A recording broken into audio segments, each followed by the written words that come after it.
સુખ ભોગવવા જ્યારે નીકળ્યા હો ત્યારે સાધુ મહાત્મા કે તમારા મા બાપ એક કાંકરી નાખી તમારા સુખને ડિસ્ટર્બ કરી નાખે એનું નામ સમકી.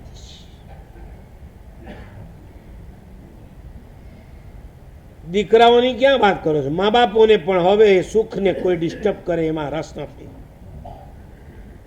ભોગવવા જ. તો હું એમ પૂછું છું કે આવા લોકો દેરાસરમાં જઈને ભવ નિવ્યવો કયા મોઢે બોલી શકે છે? જરા યાદ કરો આખો ભૂતકાળ આપણો.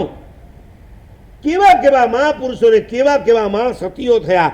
નિમિત્ત મળતું ગયું અને વૈરાગ્ય થતો ગયો, નિમિત્ત મળતું ગયું વૈરાગ્ય થતો ગયો.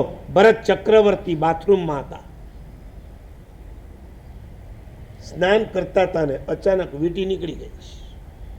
સાબુનું ફીણ થાય તો વીંટી નીકળે ને, અને ઘણી વાર વીંટી કાઢવી હોય નીકળતી ન હોય તો શું કરે? ફીણ કરે. આ ફીણમાં વીંટી નીકળી ગઈ, 10 આંગળી 10 વીંટી. એક વીંટી નીકળી ગઈ, એમાં આંગળી ઝાંખી પડી ગઈ છે.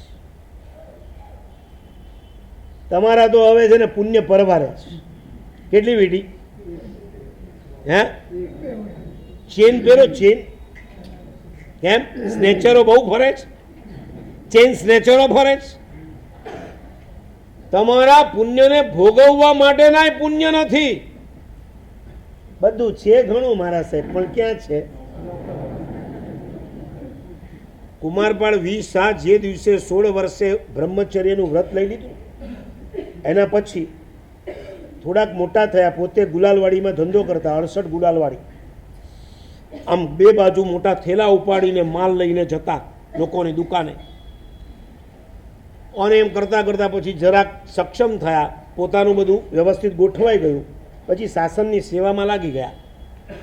વ્હાઇટ એન્ડ વ્હાઇટ પહેરવાનું એ નક્કી, અને ભુવન ભાનુસુરી મહારાજની આજ્ઞા મુજબ બધા કામ કરવાના.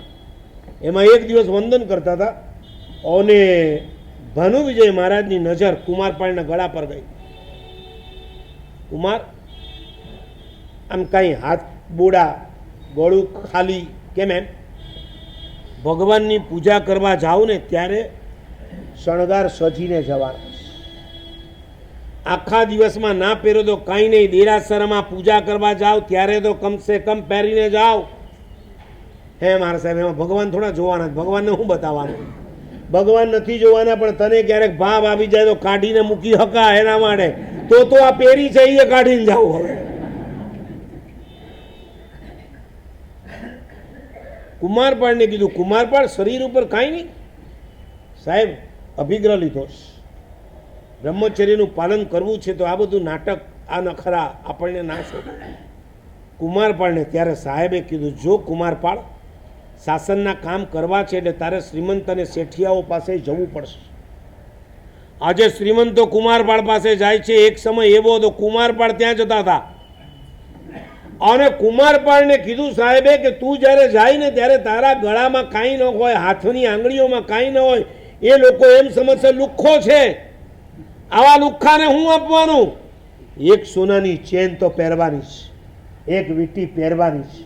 આપણે જઈએ તો શ્રાવક તરીકે આપણો વટ પડવો જોઈએ. આપણે કંઈ લુખ્ખા માણસ થોડા છીએ. તું એ ડાયમંડનો વેપાર કરે છે, તારા ભાઈઓ પણ ડાયમંડના વેપારી છે, તું પણ વિજાપુરનો છે, તું પણ એક સારા શ્રાવકનો દીકરો છે, લાગવું જોઈએ. આવા લુખ્ખા થઈને લેવા જશો તો ઓલા એ પોતે રવાનો નહીં, એનો વોચમેન આપણને રવાનો કરી દેશે. શું આ મહાપુરુષોની ગીતાર થતા? એકલી કાઢવાની વાત ન હોય, ક્યારેક સામેથી પહેરાવે ખરા, અને ક્યારેક પહેરેલી હોય તો ન આપે.